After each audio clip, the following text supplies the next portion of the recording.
Good morning बच्चों। आज की इस वीडियो में हम करेंगे मैक्रो इकोनॉमिक्स लेसन 9 आय, रोजगार तथा उत्पादन के संतुलन स्तर का निर्धारण, determination of equilibrium level of income, employment and output. Dear students, आज हम कुछ MCQ करने जा रहे हैं, जिसमें पहला क्वेश्चन आपके सामने है, आय, उत्पादन, रोजगार के संतुलन स्तर को निम्नलिखित में से किस दृष्टिकोण से देखा जाता है। देखो बच्चों, आय या उत्पादन तथा रोजगार के संतुलन स्तर को किस दृष्टिकोण से देखा जाता है, हमें ये देखना है। तो AS = AD दृष्टिकोण, ये ठीक है। दूसरा S = I, बचत और निवेश दृष्टिकोण, ये दोनों ही दृष्टिकोण ठीक है। तो हमारा जो सही ऑप्शन होगा बच्चों वो होगा C, यानी कि दोनों A और B। नेक्स्ट क्वेश्चन है,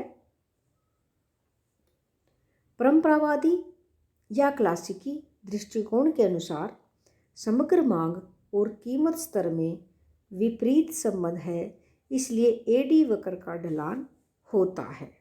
बच्चों, ये ऋणात्मक ढलान होता है या नीचे की तरफ होता है। तो हमारा जो सही ऑप्शन है वो क्या होगा, हम देखते हैं। ऑप्शन A है ऊपर की ओर, ये नहीं होगा क्योंकि परंपरावादियों के अनुसार तो ऋणात्मक ढलान है। B है नीचे की ओर, C है दोनों और D इनमें से कोई। तो बच्चों, हमारा सही जो ऑप्शन है वो है B, क्योंकि परंपरावादियों के अनुसार जो मांग और कीमत में विपरीत संबंध, इसलिए इस प्रकार से ढलान होता है। नेक्स्ट क्वेश्चन है, केंज के अनुसार AD तथा AS की समानता संतुलन में हो सकती है। AS की समानता संतुलन में हो सकती है। देखो बच्चों, A ऑप्शन है अल्प रोजगार की स्थिति, B पूर्ण रोजगार की स्थिति, C अति पूर्ण रोजगार की स्थिति और D उपरोक्त सभी। यहाँ पर हमारा सही ऑप्शन होगा D, उपरोक्त सभी। क्यों? क्योंकि देखो बच्चों, केंज जो है, केंज क्या कहते हैं कि जो AD = AS, एग्रीगेट डिमांड और एग्रीगेट जो सप्लाई की जो समानता है ना, उसके लिए ना 3 स्थितियाँ हो सकती हैं। केंज कहते हैं हमेशा पूर्ण रोजगार नहीं पाया जाता, जबकि परंपरावादी ये कहते हैं कि जहाँ पर भी कुल मांग और कुल पूर्ति बराबर होंगे वहीं पर पूर्ण रोजगार पाया जाएगा। लेकिन केंज ने ये कहा नहीं, ये जरूरी नहीं है कि हमेशा पूर्ण रोजगार पाया जाए, 3 स्थितियाँ हो सकती हैं। जैसे कि अभी हम यहाँ पर दिखाएंगे तीनों स्थितियाँ। ये देखिएगा, ये एग्रीगेट डिमांड है यहाँ पर और यह है एग्रीगेट सप्लाई। केंज कहता है जैसे यहाँ पर संतुलन है E बिंदु, लेकिन हमारे पास अर्थव्यवस्था में टोटल श्रमिक M तक हैं, और जबकि यहाँ पर जो श्रमिक है वो N तक उनको रोजगार मिला है। तो ये देखिएगा, ये भी संतुलन है, लेकिन ये पूर्ण रूप से रोजगार नहीं मिला हुआ, इतने लोग बेरोजगार हैं N से M तक। तो ये कौन सा संतुलन है? ये है अल्प रोजगार संतुलन। ये अल्प रोजगार संतुलन है। अब केंज कहता है कि और मांग बढ़ जाती है और एग्रीगेट जो डिमांड है, क्योंकि यहाँ पर तो मांग का अभाव था, एग्रीगेट जो डिमांड है वो बढ़ जाती है और पूर्ण रोजगार प्राप्त हो जाता है। तो यहाँ पर भी AD = AS है, बिल्कुल ठीक है। तो देखो, 2 स्थितियाँ होगी, अल्प रोजगार में, पूर्ण रोजगार में। इसके बाद और मांग बढ़ जाती है लेकिन पूर्ति नहीं बढ़ेगी, क्योंकि एग्रीगेट जो सप्लाई है वो इस प्रकार से जाएगी। और भी मांग अगर हम बढ़ा देते हैं तो केवल कीमतें बढ़ेंगी, और इसको बोलते हैं अति पूर्ण रोजगार संतुलन, यानी कि पूर्ण रोजगार के बाद का जो संतुलन है वो अति पूर्ण रोजगार संतुलन। और ये बीच वाला है पूर्ण रोजगार संतुलन, और ये है अल्प रोजगार संतुलन। यानी कि तीनों स्थितियां ठीक हो सकती हैं। तो केंज के अनुसार D ऑप्शन बिल्कुल ठीक है। ओके बच्चों, नेक्स्ट क्वेश्चन आपके सामने है, पूर्ति स्वयं अपनी मांग का निर्माण करती है या उत्पन्न करती है, यह कथन किसका है? देखो बच्चों, JB से का जो बाजार नियम है, अगर पेपर में आ जाए कि से का बाजार नियम क्या है, तो वो क्या है कि supply SUPPLY supply creates its own demand. ये देखिएगा बच्चों, मतलब पूर्ति अपनी मांग का स्वयं निर्माण करती है या उत्पन्न करती है, ये कहा था JB से ने। ये बाजार का नियम है JB से, और JB से ने जो ये नियम दिया था कि पूर्ति स्वयं अपनी मांग का निर्माण करती है, इसी के आधार पर जो परंपरावादी जो सिद्धांत है इसका आधार है। बाजार का नियम। से का जो बाजार नियम है परंपरावादी सिद्धांत का आधार है, क्योंकि उसके दो आधार थे, हमने बताए थे, मजदूरी, कीमत, रोजशीलता, और से का बाजार नियम।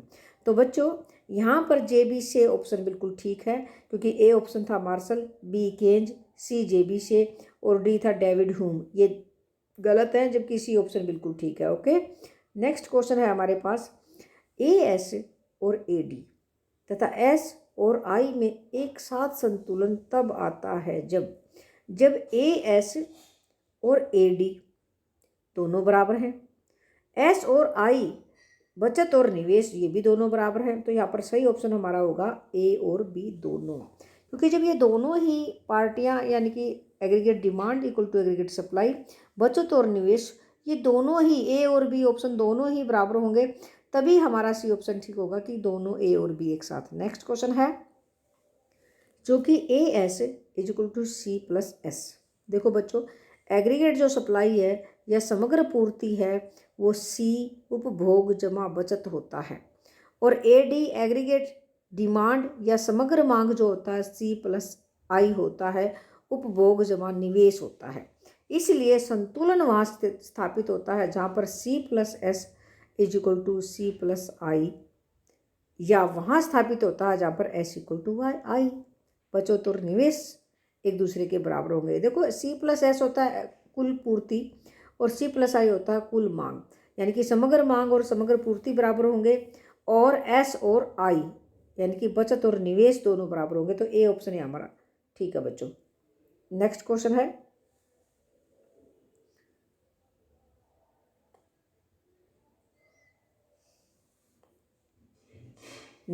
है आय का संतुलन स्तर, उत्पादन का संतुलन स्तर, रोजगार का संतुलन स्तर, या दोनों, ए और बी। यहाँ पर सी ऑप्शन हमारा बिल्कुल ठीक है। देखो बच्चों, क्योंकि आय का जो संतुलन स्तर है, आय का जो संतुलन स्तर है और उत्पादन का संतुलन स्तर या रोजगार का संतुलन स्तर एक ही मतलब है। जैसा कि हमने लेसन का नाम भी देखा था, आय, रोजगार या उत्पादन का संतुलन स्तर एक ही बात है। तो जब आय का संतुलन स्तर कब होगा, जब उत्पादन में संतुलन होगा और रोजगार में संतुलन होगा। तो ये दोनों ऑप्शन यहाँ पर आएंगे। नेक्स्ट क्वेश्चन है, परंपरावादी या क्लासिकी विचारधारा के अनुसार, परंपरावादी या क्लासिकी विचारधारा के अनुसार ए डी तथा ए एस में समानता या संतुलन एक सामान्य विशेषता है और इसमें पाई जाती है। क्या पाई जाती है? पूर्ण रोजगार, देखो ए ऑप्शन है अल्प रोजगार की स्थिति, बी पूर्ण रोजगार की स्थिति, सी बेरोजगारी की स्थिति, और डी अति पूर्ण रोजगार की स्थिति। तो बच्चों यहाँ पर पूर्ण रोजगार की स्थिति पाई जाएगी। ये बी ऑप्शन बिल्कुल ठीक है, क्योंकि परंपरावादी या क्लासिकी अर्थशास्त्री क्या कहते थे कि अर्थव्यवस्था में हमेशा पूर्ण रोजगार पाया जाता है, हमेशा पूर्ण रोजगार पाया जाता है। नेक्स्ट क्वेश्चन है, समावेश तथा वापसी की आय के संतुलन स्तर में, देखो समावेश तथा वापसी से आय के संतुलन स्तर में क्या होता है? देखिएगा, खिसकाव होता है या खिसकाव नहीं होता है, बिखराव आता है या कुछ भी नहीं आता है। देखो बच्चों, यहाँ पर हम देखेंगे, देखो जब इंजेक्शन या विड्रॉल, देखो इससे क्या होता है कि जो समावेश हैं या शरण या भरण है, उनसे ना आय का जो संतुलन स्तर है ना उसमें चेंज आता है, उसमें खिसकाव आता है। ये बिल्कुल ए ऑप्शन यहाँ पर बिल्कुल ठीक है। नेक्स्ट क्वेश्चन हमारा है, अल्प रोजगार संतुलन वह स्थिति है जिसमें संतुलन तो होता है परंतु सभी साधनों को पूर्ण रोजगार प्राप्त नहीं होता, शून्य रोजगार प्राप्त होता है, कम मजदूरी मिलती है, या इनमें से कोई नहीं। तो यहाँ पर ए ऑप्शन बिल्कुल ठीक है। देखो जो अल्प रोजगार संतुलन है, जैसे अभी हम यहाँ पर आपको दिखाएंगे, तो ये देखिएगा बच्चों, ये एम श्रमिक है हमारे पास, लेकिन यहाँ पर जो ये अल्प रोजगार संतुलन है, यहाँ पर क्या है कि एग्रीगेट डिमांड और एग्रीगेट सप्लाई दोनों बराबर हैं, A D equal to A S, ये तो है, लेकिन पूर्ण रोजगार नहीं मिलता, क्योंकि इतने सारे लोग, ये एन से लेकर के एम तक लोग बेरोजगार बैठे हैं यहाँ पर। तो ये सब क्या है कि पूर्ण रोजगार नहीं मिलता। नेक्स्ट क्वेश्चन है, केन्स के अनुसार रोजगार के संदर्भ में समग्र या कुल पूर्ति फलन वह रेखा है जो नीचे से ऊपर की ओर उठती हुई, ऊपर से नीचे की ओर गिरती हुई ऊर्ध्वाधर रेखा या क्षितिज रेखा। बच्चों ये नीचे से ऊपर की ओर उठती होती है, क्योंकि वैसे भी पूर्ति जो वक्र है या पूर्ति फलन है, देखो केंज के अनुसार रोजगार के संदर्भ में देखिएगा, यहाँ पर ये केंज के अनुसार रोजगार के संदर्भ में कुल पूर्ति फलन वह रेखा है। देखिएगा केंज ने ये कहा था, ये पूर्ति वक्र भी दिखाएंगे हम बना के, यहाँ पे 45 डिग्री के कोण पे केंज ने बताई थी, और इसके बाद ये सीधी रेखा हो गई थी। तो ये देखिएगा ये एग्रीगेट सप्लाई है, यानी कि नीचे से ऊपर की ओर उठते हुए एग्रीगेट सप्लाई केंज के अनुसार। तो हमारा ए ऑप्शन बिल्कुल ठीक है। नेक्स्ट क्वेश्चन है बच्चों, पूर्ण रोजगार संतुलन वह स्थिति है जिसमें A D equal to A S और एस इक्वल टू आई तथा इसमें नहीं पाई जाती है। देखो इसमें नहीं पाई जाती है, यहाँ पर हमारा जो सही ऑप्शन है वो क्या है, हम यहाँ पर देखेंगे कि देखो पूर्ण रोजगार संतुलन वह स्थिति है जिसमें A D equal to A S equal to I तथा इसमें नहीं पाई जाती अनैच्छिक बेरोजगारी। क्या आएगा, ए ऑप्शन है अनैच्छिक बेरोजगारी, बी कम मजदूरी की दर, सी उत्पादन का कम स्तर, डी कम आय। अनैच्छिक बेरोजगारी, अनैच्छिक बेरोजगारी क्या होती है बच्चों, मजदूरी की वर्तमान दर पर लोग काम करना चाहते हैं और उन्हें काम ना मिले, तो ऐसी स्थिति नहीं पाई जाएगी पूर्ण रोजगार संतुलन में। ठीक है, तो यहाँ पर ए ऑप्शन बिल्कुल ठीक है। नेक्स्ट क्वेश्चन है, अति रोजगार संतुलन की स्थिति में केवल कीमतों में वृद्धि होती है। बी ऑप्शन है वस्तु और सेवाओं के प्रभाव में कोई वृद्धि नहीं होती, ये भी ठीक है। समग्र मांग पूर्ण रोजगार के लिए पर्याप्त मांग से अधिक होती है, ये भी ठीक है। उपरोक्त सभी, यहाँ पर सही ऑप्शन होगा हमारा डी। क्यों, देखो बच्चों हम अभी बनाकर दिखाएंगे आपको। जब ये है कुल पूर्ति और ये यहाँ पर सीधी चली जाती है, तो यहाँ हमने देखा एम तक पूर्ति है, और अब एग्रीगेट जो डिमांड है, अब ये देखिएगा ये पूर्ण रोजगार संतुलन है एग्रीगेट डिमांड, और इसके बाद और मांग बढ़ जाती है, तो ये अति रोजगार संतुलन हो गया। यहाँ पर अति रोजगार संतुलन से क्या होगा कि देखिएगा समग्र पूर्ति यानी कि कुल रोजगार पूर्ण रोजगार यहाँ पर है, तो वस्तुओं और सेवाओं के प्रभाव में कोई वृद्धि नहीं होगी, और यहाँ मांग बढ़ जाती है। मांग बढ़ने से क्या होगा, पूर्ति कम है मांग ज़्यादा है, तो वस्तुओं और सेवाओं के प्रभाव में तो कोई वृद्धि नहीं होती। समग्र मांग पूर्ण रोजगार के लिए पर्याप्त मांग से अधिक है, ये मांग अधिक होगी। और ए ऑप्शन था केवल कीमतों में वृद्धि होती, बिल्कुल सही है, कीमत बढ़ेंगी। तो उपरोक्त सभी, यहाँ पर डी ऑप्शन हमारा इसलिए ठीक है। नेक्स्ट क्वेश्चन है, समग्र पूर्ति तथा समग्र मांग अथवा बचत और निवेश में संतुलन निम्नलिखित में से किन स्थितियों में संभव है। देखो यहाँ पर है, कह रहा है कि समग्र मांग और समग्र पूर्ति बचत और निवेश में संतुलन निम्नलिखित में से किन स्थितियों में संभव है। देखो पूर्ण रोजगार में भी है, अल्प रोजगार में भी, अति रोजगार में भी, उपरोक्त सभी, जैसे अभी हमने ऊपर बताया था, ये तीनों स्थितियों में ही संभव है। समग्र मांग और समग्र पूर्ति, बचत और निवेश तीनों स्थितियों में संभव है, क्योंकि केंज ने दोनों दृष्टिकोण से इसको क्लियर किया है। नेक्स्ट क्वेश्चन है, जो हमारा नेक्स्ट क्वेश्चन है, परंपरावादी या क्लासिकी रोजगार सिद्धांत के अनुसार बचत आय का फलन है। बचत आय का फलन है। देखो बच्चों परंपरावादी या क्लासिकी रोजगार सिद्धांत के अनुसार बचत आय का फलन है, ये फॉल्स है, क्योंकि क्लासिकी या परंपरावादी अर्थशास्त्री क्या कहते थे, बचत ब्याज की दर का फलन है, ब्याज की दर का फलन है, इसलिए ये असत्य है। ओके, नेक्स्ट क्वेश्चन है, परंपरावादी या क्लासिकी या केंजियन सिद्धांत दोनों में ही बचत ब्याज का फलन मानी जाती है, ये फॉल्स है, असत्य है। क्योंकि देखो परंपरावादी तो ये कहते थे कि भी बचत जो है वो ब्याज का फलन है, यानी कि ब्याज की दर का फलन है, उसके अनुसार तो ठीक था। लेकिन केंज क्या कहता था कि बचत जो है ना आय का फलन है, इसलिए असत्य है हमारा। नेक्स्ट क्वेश्चन है, परंपरावादी या क्लासिकी, परंपरावादी या क्लासिकी अर्थशास्त्रियों के अनुसार बचत तथा निवेश की असमानता की स्थिति में ब्याज दर में परिवर्तन से इनमें समानता स्थापित हो जाएगी। ये बिल्कुल ठीक है, क्योंकि देखो परंपरावादी तो ब्याज की दर में परिवर्तन करके और उनमें समानता स्थापित कर देते थे। देखो बचत और निवेश की असमानता, यहाँ पर हम देखो डायग्राम बनाकर दिखाएंगे। ये निवेश है और ये बचत है, वो क्या कहते थे, और ये ब्याज की दर है। अब यहाँ संतुलन है। तो ये परंपरावादी क्या कहते थे कि अगर मान लीजिए इनमें असंतुलन हो जाता है तो ब्याज की दर को कम या ज़्यादा करके हम इनमें संतुलन स्थापित कर सकते हैं। देखिएगा जैसे क्वेश्चन में बताया गया है, परंपरावादी या क्लासिकी अर्थशास्त्रियों के अनुसार बचत तथा निवेश की असमानता की स्थिति में ब्याज दर में परिवर्तन करने से, देखिए यहाँ पर जैसे R1 ये ब्याज में परिवर्तन हमने किया, ये नीचे किया R2, तो परिवर्तन करने से ब्याज दर में परिवर्तन से इनमें समानता स्थापित हो जाएगी। ये कौन कहते थे? परंपरावादी अर्थशास्त्री कहते थे। तो इसलिए ये बिल्कुल ठीक है, ये सत्य ऑप्शन है। नेक्स्ट क्वेश्चन है, केज ने एएस वक्र को मूल बिंदु ओ से निकलने वाली तथा 45 डिग्री का कोण बनाने वाली एक सीधी संदर्भ रेखा के रूप में व्यक्त नहीं किया है। ये ऑप्शन इसका आया कि ये नहीं किया है, जबकि उसने किया है। देखो केज ने क्या किया, ये जो एएस कर्व है, एएस एग्रीगेट सप्लाई, वो बिल्कुल 45 डिग्री के कोण से निकली है यहाँ से। तो बनाने वाले एक सीधी संदर्भ रेखा के रूप में व्यक्त नहीं किया है, नहीं भाई किया है।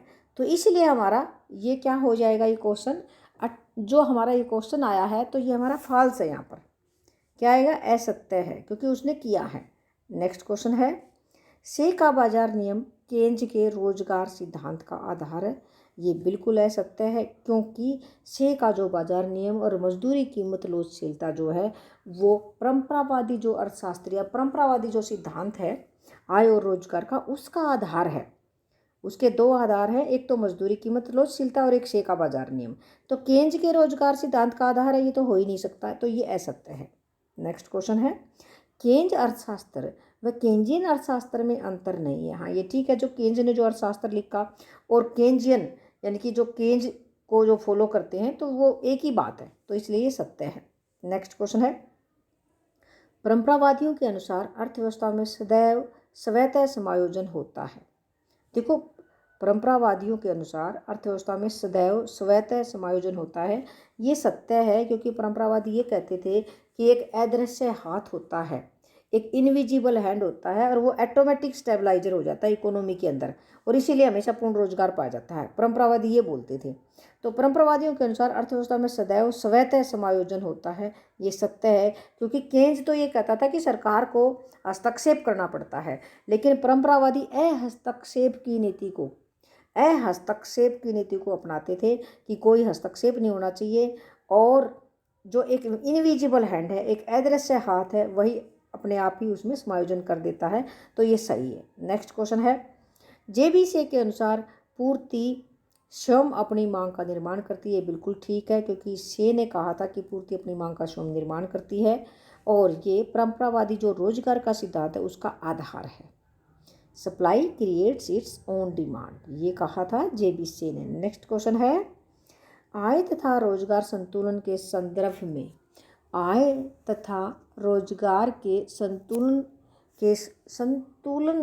के संदर्भ में बचत तथा निवेश से अभिप्राय वास्तविक बचत तथा वास्तविक निवेश से है। ये गलत है, ये असत्य है, क्योंकि देखिएगा आय तथा रोजगार संतुलन के संदर्भ में बचत तथा निवेश से अभिप्राय वास्तविक बचत और वास्तविक निवेश नहीं है, बल्कि प्रायोजित बचत और प्रायोजित निवेश है। प्रायोजित, ना कि वास्तविक, तो ये इसलिए असत्य है। नेक्स्ट क्वेश्चन है, समग्र मांग में समान परिवर्तन होने के कारण मूल एडी रेखा व नई एडी रेखा एक दूसरे के समानांतर होती है। बिल्कुल ठीक है, क्योंकि जब बराबर परिवर्तन होगा तो एक दूसरे के समानांतर ही होंगी, सही है ये।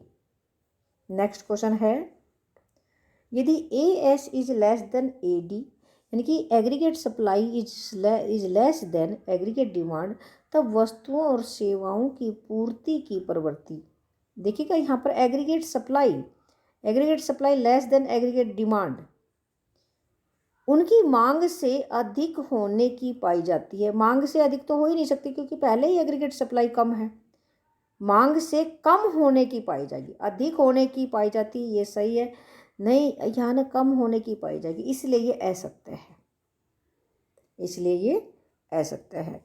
तो डियर स्टूडेंट्स, अभी हमने कराया ये 25 questions MCQ and true false आपके कराए हैं। मैं उम्मीद करूँगी कि जो 9th जो लेसन है मैक्रो इकोनॉमिक्स का, ये आपको अच्छे से क्लियर हुआ होगा। इसी के साथ थैंक यू।